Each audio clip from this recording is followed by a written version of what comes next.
Praise the lord. ఈరోజు వాక్యము మార్చి నెల 31వ తారీఖు 2026.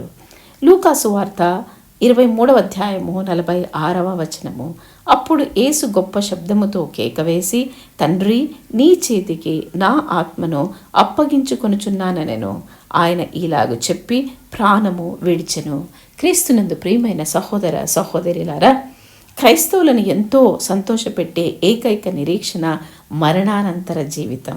అవును, ఈ లోకంలో అన్ని సమస్యలు ఉన్నప్పటికీ, లేదా చాలా గొప్ప జీవితం ఉన్నప్పటికీ, మహాధనవంతులు అయినప్పటికీ ప్రతి ఒక్కరూ ఒకరోజు మరణించాల్సిందే. కానీ మరణం తర్వాత జీవిస్తామన్నదే క్రైస్తవులమైన మనకు ఉన్న అత్యున్నత ఆనందం మరియు సంతోషం.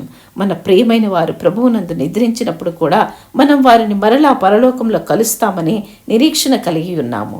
ఎవరైతే యేసును విశ్వసించి ఆయనను ప్రభువుగా అంగీకరిస్తారో వారు రక్షింపబడతారు మరియు మరణం తర్వాత శాశ్వతంగా జీవిస్తారు. యేసు తన ఉద్దేశాలన్నింటినీ పూర్తి చేసిన తర్వాత ఆయన తన ఆత్మను తండ్రి చేతుల్లోకి అప్పగించారు. యేసు తన గొర్రెల కోసం ఇష్టపూర్వకంగా తన ప్రాణాలను అర్పిస్తానని గతంలో ప్రకటన చేశారు.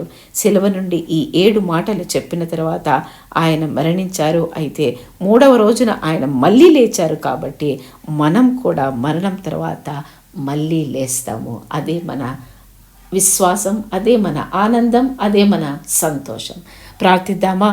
తండ్రి, ఈ వారమంతా ప్రవ్వా అనేక క్రైస్తవులు తండ్రి మరి మీ మరణం యొక్క శ్రమలను ధ్యానిస్తుండగా ప్రతి హృదయంలో కూడా ప్రవ్వా మీరిచ్చిన విశ్వాసాన్ని తిరిగి గొప్పగా చేయండి ప్రవ్వా. మరణం తర్వాత జీవిస్తామనే మా విశ్వాసాన్ని తండ్రి మీరు గొప్పగా చేసి దాన్ని ఇతరులతో పంచుకోవడానికి సహాయం చేయండి ప్రవ్వా.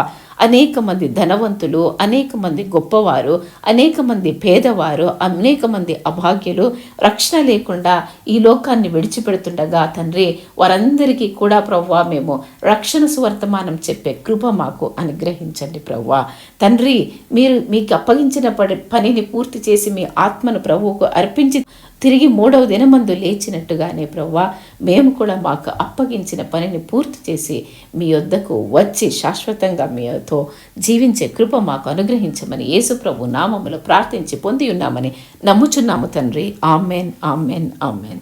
చిరునవ్వు నవ్వు నీ కోసం, నా కోసం యేసు తన ప్రాణాన్ని ఇచ్చారు.